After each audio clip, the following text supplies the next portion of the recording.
লা ইলাহা ইল্লাল্লাহ আমি বলতে পারি ঠিক, কিন্তু আমার মাথার থেকে পাও পর্যন্ত কোথাও ইমানের কোনো চিহ্ন নাই, ইসলামের কোনো চিহ্ন নাই। আমার আখলাক, আমার চলাফেরা, আমার উঠা বসা, আচার ব্যবহার, লেনদেন, কোনো কিছুতেই আখেরাত পরকালের কোনো নমুনা নাই। আল্লাহ আল্লাহ রসুলের অনুসরণ করার কোনো মন মানসিকতাই নাই। তাইলে আসলে আমার ইমান কি অবস্থায় আছে আমরাই তো ভাবতে পারি। এজন্য মা বোন যারা এসেছেন সবার কাছে বলি, মা বোন, সর্বশেষ কথা তো এই, কবরেই যেতে হবে। সর্বশেষ কথা তো এই, মৃত্যুবরণই করতে হবে। ঘুরে ফিরে যে যাই করি, যে যদ্দুরি দুনিয়া ভোগ করি সুখে দুঃখে, কেউ পূর্ণ জীবন সুখে যায় না, কারো পূর্ণ জীবন দুঃখে যায় না। কেউ সারাক্ষণ হাসিয়া থাকে না, কেউ সারাক্ষণ কাঁদতে থাকে না। কারো জীবনেই সারাক্ষণ রাত থাকে না, কারো জীবনেই সারাক্ষণ আলো থাকে না। কখনো আলো, কখনো অন্ধকার, কখনো হাসি, কখনো কান্না, কখনো আনন্দ, কখনো বেদনা, কখনো সুখ, কখনো দুঃখ, কখনো পেরেশানি, কখনো স্বস্তি, কখনো ফুর্তি, কখনো চিন্তা। এই নিয়েই আমাদের জীবন, এটাই আমাদের জিন্দিগি। এভাবেই আমাদের রাত দিন, এভাবেই আমাদের মাস, বছর, সপ্তাহ পার হয়ে যাচ্ছে। কাজেই পূর্ণ সুখও দুনিয়া মিলবে না, পূর্ণ দুঃখও দুনিয়ায় থাকবে না। আপনি সুখে দুঃখে মিলাইয়াই দুনিয়া পার করতে হবে। কিন্তু আখেরাতে, আখেরাতে এই দুইটাই দুই দিক হয়ে যাবে। আনন্দ বেদনা আলাদা হয়ে যাবে, সুখ আর দুঃখ সম্পূর্ণ আলাদা হয়ে যাবে। রাত আর অন্ধকার আর আলো সম্পূর্ণ আলাদা হয়ে যাবে আখেরাতে। আজকে তো দোনোটা আছে আমার জীবনে, আমাদের প্রত্যেকের জীবনে রাতও আসে, দিনও আসে, সুখও আসে, দুঃখও আসে, আনন্দও আসে, বেদনাও আসে। আমাদের মুখে হাসিও ফুটে, চোখে কান্নাও ঝরে। কিন্তু হাসরের ময়দানে, আখেরাতে, পরকালে এই সবগুলো আলাদা হয়ে যাবে, দুই ভাগ। আনন্দ একদিকে, বেদনা আরেক দিকে, সুখ একদিকে, দুঃখ আরেক দিকে, আলো একদিকে, অন্ধকার আরেক দিকে, রাত একদিকে, দিন আরেক দিকে, হাসি একদিকে, কান্না একদিকে। একদিকে শুধু হাসি, আনন্দ, আলো, আরেকদিকে শুধু দুঃখ, বেদনা, কান্না, অন্ধকার, পেরেশানি। সুখ আর আনন্দের অংশটুকুর নাম হবে জান্নাত, আর দুঃখ আর পেরেশানি আর কান্নার অংশটুকুর নাম হবে জাহান্নাম। দুই দিকেই চলে যেতে হবে সবাইকে। ফারিকুন ফিল জান্নাহ ও ফারিকুন ফিস সাঈর। এক দল হবে জান্নাতি, আরেক দল হবে জাহান্নামী। দুই ভাগ হয়ে যাবে। এক দল চির সুখে ভাসবে, আরেক দল চির দুঃখে ভাসবে। এক দল সর্বক্ষণ হাসি লেগেই থাকবে, আরেক দল সর্বক্ষণ কান্না লেগেই থাকবে। এক দল সর্বক্ষণ আনন্দেই থাকবে, আরেক দল সর্বক্ষণ বেদনাতেই থাকবে। এই হলো আখেরাত।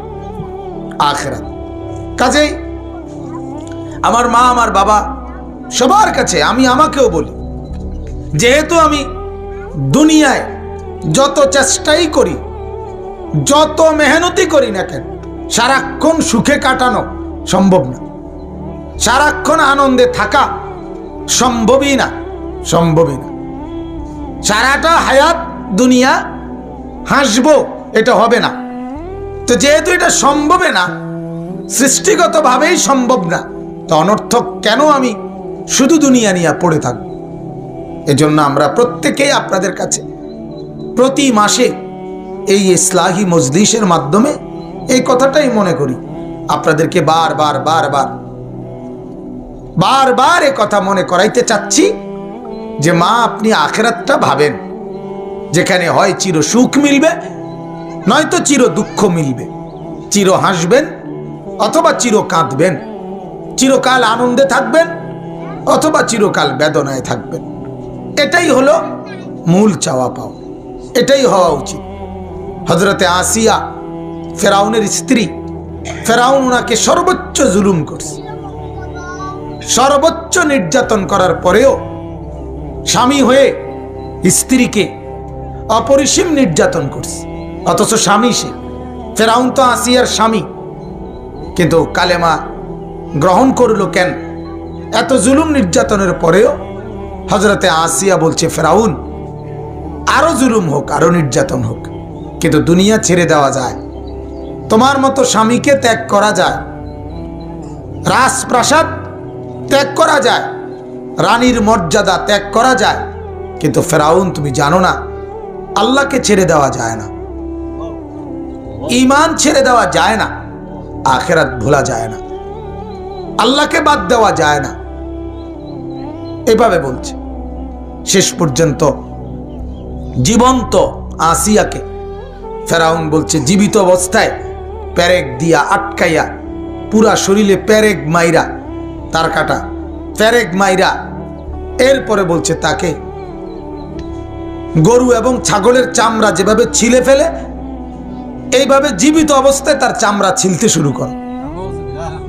হযরতে আসিয়াকে তখন যখন শুরু করবে এই অবস্থায়, হযরতে আসিয়া বলছে, আল্লাহ আপনাকেই ভালোবেসে আমি আমার সব বিলিয়ে দিলাম, তবু আপনাকেই চাইলাম। এখন আমি জান্নাতে আপনার পাশে একটা ঘর চাই, আপনি আমাকে জান্নাতে আপনার পাশে একটা ঘর দেন। রব্বি বিনিলি ইনদাকা বাইতান ফিল জান্নাহ, কোরআনের আয়াত। আসিয়া বলছে, আল্লাহ আমি আপনার সাথে থাকতে চাই, আপনার পাশে, আপনার পাশে জান্নাতে আমাকে একটা ঘর দেন। আল্লাহ তাআলা হযরতে জিবরিল আলাইহিস সালামকে বললেন, জিবরিল যাও আমার আসিয়ার কাছে, জান্নাতে আমি তার যে ঘরটা দেব সেটা তার নজরের সামনে নিয়ে ধরো, ওটা দেখতে দেখতে সে আমার কাছে চলে আসুক। তো জীবন দিয়ে চলে আসছে, এভাবেই চলে আসছে। ফেরাউনের আপনার একজন দাসী বাঁধি, ফেরাউনের বাড়ির একজন দাসী, সেও কালেমা পড়ছে, সেও ঈমান আনছে।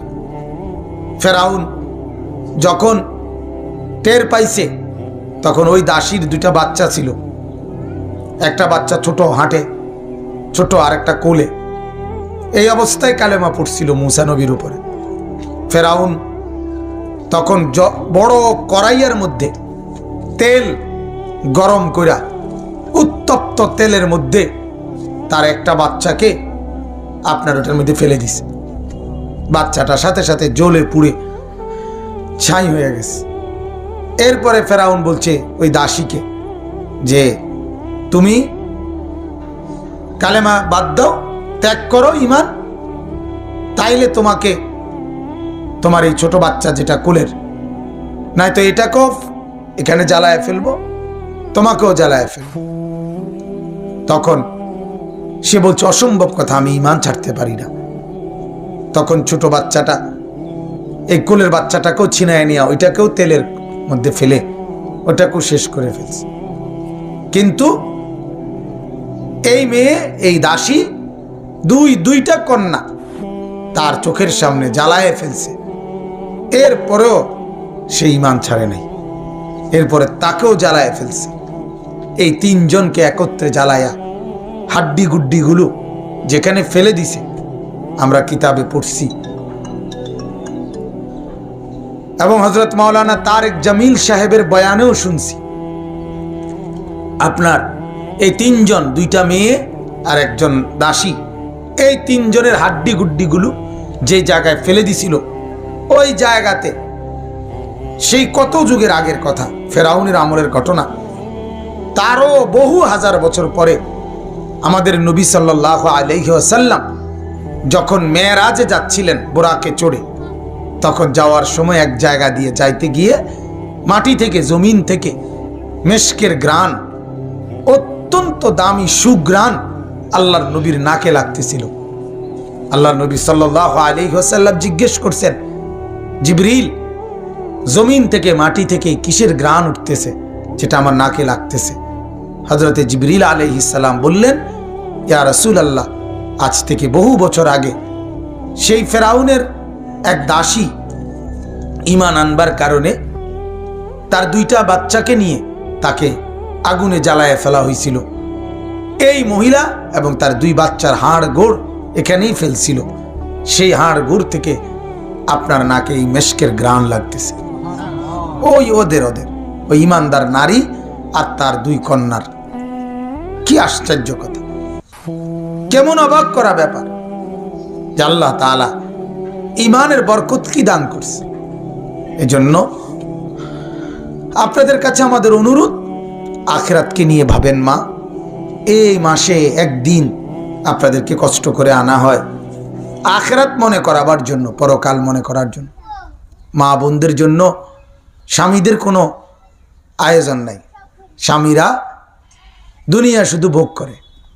স্বামীদের হিসাব হইল, বেডি বিয়ে করছি, আমারও জরুরত, বাচ্চা কাচ্চা হবে, এগুলো লাগে ভাত তরকারি রানবো, খানা খাদ্য খাবে দাবে, শেষ। দুনিয়ার জরুরত পূরণ হবে, শেষ। অথচ বিষয়টা এটা না। একজন স্বামীর উচিত তার স্ত্রীর আখিরাতের ফিকির করা। একজন বাবার উচিত তার মেয়ের আখিরাতের ফিকির করা। কিন্তু আজকে যাদের মূল দায়িত্ব, তারা যদি দায়িত্ব আদায় করত, আর আমরা আসতে হইতো না। আজ আফসুস, আমরা দুয়ারে দুয়ারে বলি, কিন্তু যাদের অভিভাবক তাদের কোনো গাফলতির সীমা নাই। আল্লাহ তাআলা এই জন্য মূলত আসলে আমরা ইদানিং এটা চেষ্টা করি যে আসলে মা বোনদেরকে তো তাদের স্বামীরা, তাদের বাবারা দিনদার বানানোর কোনো ফিকির নেই। একজন বাবা তার উপযুক্ত মেয়েকে, অন্য ছেলেদের 16 বছরের মেয়েকে, 14 বছরের মেয়েকে, একজন বাপ হইয়া আরও উপযুক্ত ছেলেদের সাথে একসাথে পড়বে, একসাথে বসবে, একসাথে সকাল 8টা থেকে বিকাল 4টা পর্যন্ত সময় কাটাবে, সকাল 10টা থেকে বিকাল 4টা পর্যন্ত। জিন্দগির মূল টাইম, জীবনের মূল অংশ, প্রতিদিনের মূল টাইম, এটাই বাবার নজরের বাহিরে, মার নজরের বাহিরে উপযুক্ত ছেলেপিলেদের সাথে তার মেয়েটা পড়বে, চলবে, আসবে, যাবে। এভাবে ছেড়ে দিছে যেই বাপ, আহা, এই বাপ, সে তো স্পষ্টই বোঝা যায় তার এই মেয়ের আখিরাত নিয়ে তার কোনো ভাবনা নাই। এই বাবার এই ফিকির আসে নাই যে আমার এই মেয়েটা এতে চরিত্রবান থাকবে কিনা, এটা তার আর ভাবনা নেই। তার হিসাব হলো কোনো রকমে যায় কিছু পড়লে টরলে, এখন বিয়ে দিতে এলে ঝামেলা শেষ, বিয়ে দিতে পারছি, ভেজাল শেষ। এবারে জামাইয়ের বাড়িতে গিয়া হেতিটাইতে যেটা মনে করি করুক, আমার আর টেনশন নাই। জামাইয়ের কান্দে সোয়ার করে দিছি, জিন সোয়ারের মতো তুলে দিছে, খালাস। নাই তো যদি আখিরাত ফিকির করতো তাহলে এমনটা হতো না। আল্লাহর নবী সাল্লাল্লাহু আলাইহি ওয়াসাল্লাম নিজের মেয়ে ফাতেমাকে বিয়ে দেওয়ার পরেও হযরত আলীর কাছে তো বিয়ে দিছে, মেয়েকে দিছে না, আলীর ঘরে গিয়া মেয়েকে ঘুম থেকে তুলছে ফজরের ওয়াক্তে। বহুদিন আল্লাহর নবী সাল্লাল্লাহু আলাইহি সাল্লাম ঘুম থেকে তুলে বলতেন, ফাতেমা কুমি লিসসালাহ, ফাতেমা নামাজের জন্য উঠো মা, আনকিজি নাফসাকে মিনান নার, তোমাকে তুমি জাহান্নামের আগুন থেকে বাঁচাও।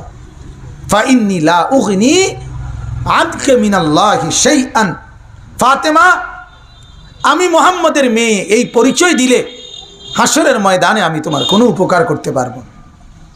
এক বাপ এটা ভাবস। হযরতে আলীর ঘর থেকে, স্বামীর ঘর থেকে মেয়ে আসছে বাবার কাছে। বাবা তো রাহমাতুল লিল আলামিন, গোটা পৃথিবীর রহমত তিনি, যার কলিজার মধ্যে দয়ার কোনো শেষ নাই। এরপরও মেয়ে আসছে, আয়েশা দেখাইছে, এক নিজের কন্যা দেখাইছে, আব্বা ফাতেমা রাদিয়াল্লাহু তাআলা আনহা, দেখেন আমার আঙ্গুলগুলো জাতা।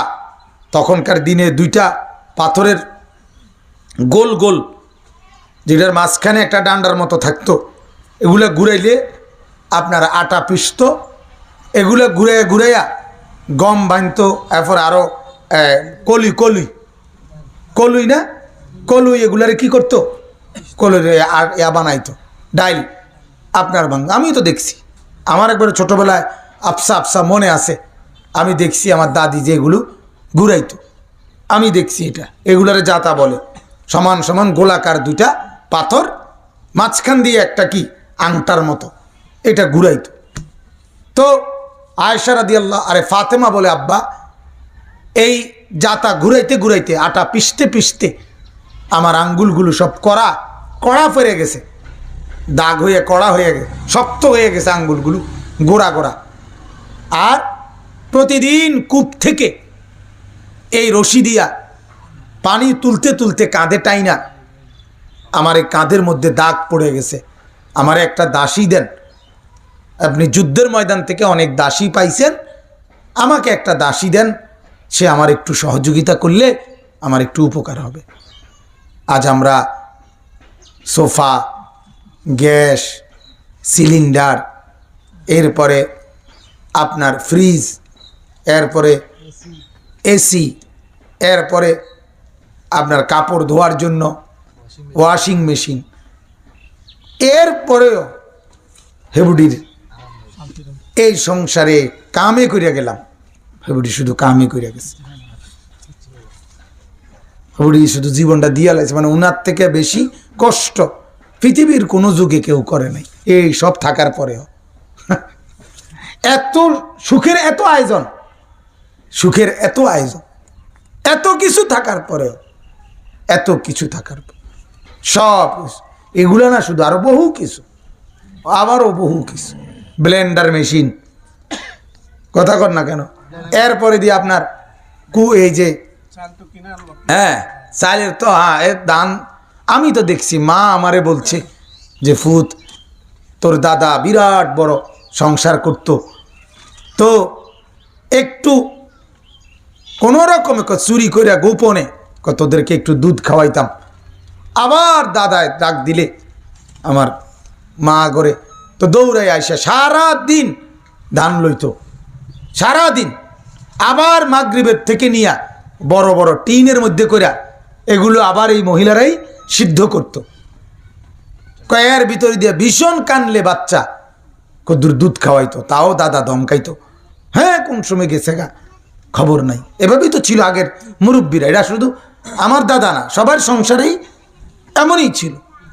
যাই হোক, তো মা ফাতেমা রাদিয়াল্লাহু তাআলা আনহা আপন কন্যা, কলিজার টুকরা, নবীজি সাল্লাল্লাহু আলাইহি সাল্লাম বলেন ফাতেমা আমার দেহের অংশ, ফাতেমাকে কেউ কষ্ট দিলে সে যেন আমি নবীকে কষ্ট দিছে। তাহলে চলে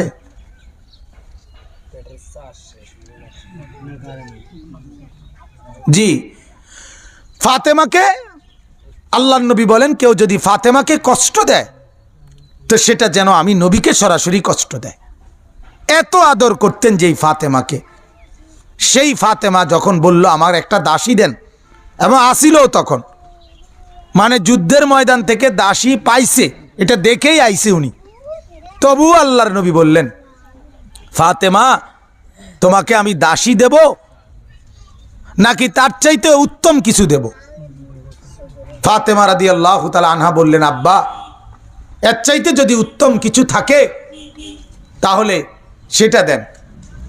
আল্লাহর নবী সাল্লাল্লাহু আলাইহি ওয়াসাল্লাম বললেন প্রতিদিন যখন ঘুমাইতে যাবা তখন ঘুমাইবার আগে 33 বার সুবহানাল্লাহ, 33 বার আলহামদুলিল্লাহ, 34 বার আল্লাহু আকবার এই তাসবিহ পড়ে ঘুমাইবা। এইটা দাসী বান্দির চাইতেও তোমার জন্য অনেক উত্তম। তাহলে মেয়ে চাইলো দুনিয়া, বাবা দিলেন আখিরাত।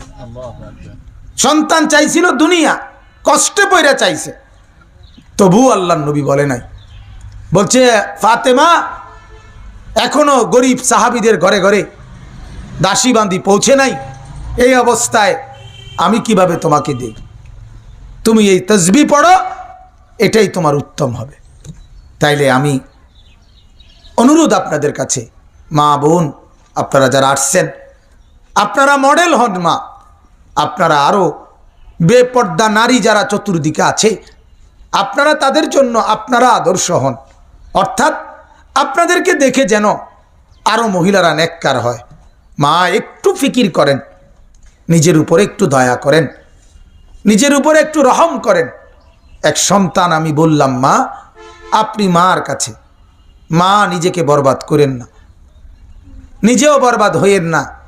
যে নারী বেপর্দা বাহির হয়, সেই বোন নিজে তো বরবাদ হয়ই হয়, হাজারো যুবককে বরবাদ করে দেয়, হাজার হাজার পুরুষকে গুনার বাগী করে এই বেপর্দা নারী। কত বড় ক্ষতিটা করে। মহিলা, তুমি নিজেও নষ্ট হইলা, তুমি সমাজটাও নষ্ট করলা, তুমি নিজেও নষ্ট হইলা, এলাকাটাকেও তুমি বরবাদ করলা। তোমার বিরানি এগুলো ফচ্চা গেছে, এডি তুমি রাস্তার লগে হালাইলা, এখন যেই যায় হে নাকে দুর্গন্ধ, তো তুমিও কষ্ট পাইলা, আবার তুমি রাস্তার পাশে ফালাইয়া এখন তুমি বাকি মানুষেরও কি দিলা, কষ্ট দিলা। তো তুমি নিজেও জাহান্নামী হইলা, আবার রাস্তার বেপর্দা বাইরেয়া এই যুবকগুলোকেও জাহান্নামী বানাইলা। তো তুমি তো এক নিকৃষ্ট দুর্গন্ধ আবর্জনা, ডাস্টবিনের চাইতেও খারাপ, ডাস্টবিনের চাইতেও খারাপ। ডাস্টবিনের ময়লাও তো মানুষ লিখে রাখে, শহরে বন্দরে নির্দিষ্ট স্থানে ময়লা ফেলুন, নির্দিষ্ট জায়গায়। অতএব আমি অনুরোধ করছি, নিজের জীবন নষ্ট করেন না, আরো পুরুষদের জীবনও নষ্ট করেন না।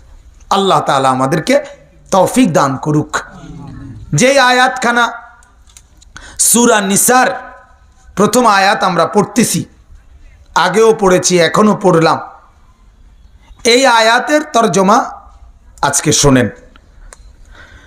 আল্লাহ তাআলা বলেন, এবং এই মজলিসের মূল লক্ষ্য উদ্দেশ্য ছিল মা বোনদেরকে কিছু নসিহত করা, প্রতি মাসে একবার তাদেরকে আখিরাত পরকালের কথা মনে করায় দেওয়া।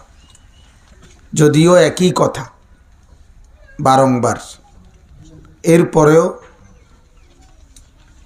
বারবার মনে করালে আল্লাহ তাআলা বলছেন, যতবার মনে করাবেন ততবারই ইমানদারের উপকার হবে। ফাইন্নাদ যিকরা তানফাউল মুমিনিন, যার ভেতরে ঈমান আছে, নসিহত, উপদেশ, কোরআন সুন্নাহর বয়ান আল্লাহ তাআলা বলছে তাকে উপকার করবেই করবে, তার ফায়দা হবে। ক্ষেত্রে দুইটা জিনিস বুঝার, একটা হলো ওয়াজ নসিহত তো খুব হয়, উপকৃত হয় কে? বয়ান থেকে। এটা একটা বুঝ। ঈমান যার আছে আল্লাহ তাআলা বলেন তার উপকার হয়। এজন্য এটা বড় বিষয়, আমি আসলে মোমেন কিনা, আমার ভিতরে ঈমান আছে কিনা, আমার ঈমানের হালাত কি, আমার মোমেনের পরিচয়, জিন্দিগিটা কদ্দুর কি, এটা বুঝার একটা উপায় এটাও যে আল্লাহর কথা আমার উপরে প্রভাব ফেলে কদ্দুর। যেহেতু আল্লাহ বলছেন ফাইন্নাদ যিকরা তানফাউল মুমিনিন, নসিহত, কোরআন সুন্নাহর বয়ান এটা ঈমানদারদের উপকারী করবেই করবে। তাইলে আমার ঈমানের হালাত তো আমি এটা দিয়েই বুঝি না? কি বলেন? আমরা তো অনুভব করতে পারি যে আল্লাহর কথা আমার দিলে আসর করে কিভাবে, কতটুকু। একজন সাধারণ গ্রাম্য ডাক্তার, উনি বলে দিলে যে আপনি অ্যালার্জি, তো চিংড়ি মাছ খাবেন না, তাহলে অ্যালার্জি বাইরে যাবে, এই কথার উপরে ওনার এমন আস্থা যে উনি ঠিকই চিংড়ি মাছ খাওয়া বন্ধ করে দিছে, গরুর গোশত খাওয়া বন্ধ করে দিছে, পুঁইশাক খাওয়া বন্ধ করে দিছে। কেন? ডাক্তার বলছে অ্যালার্জি বেড়ে যাবে। তাইলে দেখেন, এক সামান্য ডাক্তারের কথায় যদি তার এমন আস্থা হয়, তো আল্লাহর কথার উপরে তার আস্থা হয় না কেন? আল্লাহর কথার উপরে তার বিশ্বাস আসে না কেন? আল্লাহ তাআলা বলছে তুমি এই নাফরমানি করলে জাহান্নামে জ্বলবা, সেইটাকে কিছুই মনে করে না, সেইটাকে কোনো পরোয়াই করে না। কারণটা কি? তার কারণ হলো এটা ঈমানের দুর্বলতা, ঈমানের ঘাটতি। যার ঈমান যত ঘাটতি, যার ঈমান যত দুর্বল, তার উপরে আল্লাহর কথা তত কম আসর করে, প্রভাব ফেলে। এজন্য কাফের মুশরিকরা, যাদের ভিতরে ঈমান নাই, তারা দুনিয়ার সবাই সবার কথা মানে, তারা কিন্তু আল্লাহর কথা মানে না। কারণ তারা যে আল্লাহকে মানেই না, ঈমানই নাই তাদের। এই কারণে এটা খুব মনে রাখবেন, আপনি ভাববেন, বুঝবেন যে আল্লাহর কথা বলার পর কার উপকার, উপকার হয়ই হয় আল্লাহ বলছে, কিন্তু কার উপকার হয়? যার মধ্যে কি আছে বলেন? ঈমান আছে। যার মধ্যে ঈমান আছে, যার ঈমান যত বাড়া, আল্লাহর কথা তার দিলে তত আসর করে। অনেক মানুষ আছে জিকির করতে বসলে, কিছুক্ষণ জিকির করলে তার দিলের হালাত অন্যরকম হয়ে যায়, পুরা দেহের মধ্যে পরিবর্তন অনুভব হয়। অনেক মানুষ, আমি নিজেও দেখছি, নামাজে দাঁড়ায় আছে, ইমাম সাহেব কোরআন শরীফ পড়তেছে, ইমাম সাহেবের তেলাওয়াত শুনেই ওনার কলিজা, শরীর কাঁপতে থাকে। ওই যে তার উপরে ঈমান আসর করে। এজন্য কোরআনুল কারীমে আল্লাহ তাআলা বলছেন, ইন্নামাল মুমিনুনা আল্লাযীনা ইযা যুকিরাল্লাহ ওয়াজিলাত কুলুবুহুম। আল্লাহ তাআলা বলে, নিশ্চয়ই মুমিন তারা, আমার নাম যখন তাদের সামনে উচ্চারণ করা হয়, যখনই কেউ আল্লাহর নাম বলে, আল্লাহ এই শব্দটা বলার সাথে সাথেই তাদের অন্তর, কলিজা আমার ভয়ে কাঁপতে শুরু করে। আল্লাহ বললেই কাঁপ শুরু হয়ে যায়, আল্লাহর নাম উচ্চারণ করলেই কম্পন শুরু হয়ে যায়। এরপরে ওয়াইদা তুলিয়াত আলাইহিম আয়াতুহু জাদাতহুম ঈমানা। আল্লাহ বলেন, তারাই মুমিন, তারাই ঈমানদার। আমার কোরআনের আয়াত যখন তাদের সামনে তেলাওয়াত করা হয়, তাদের ঈমান বেড়ে যায়। তাইলে বোঝা গেল, কোরআন শুনলে আপনার কলিজার ভেতরে যদি আল্লাহর মহব্বত বাড়ে, নামাজ রোজা বন্দিগির আগ্রহ বাড়ে, তাহলে আপনি ঈমানদার। আল্লাহর নাম শুনলেই যদি আপনার শরীরের মধ্যে আলাদা কম্পন অনুভব হয়, আলাদা একটা অনুভূতি জাগে যদি, তাহলে আপনি ঈমানদার, তাহলে আপনি মুমিন।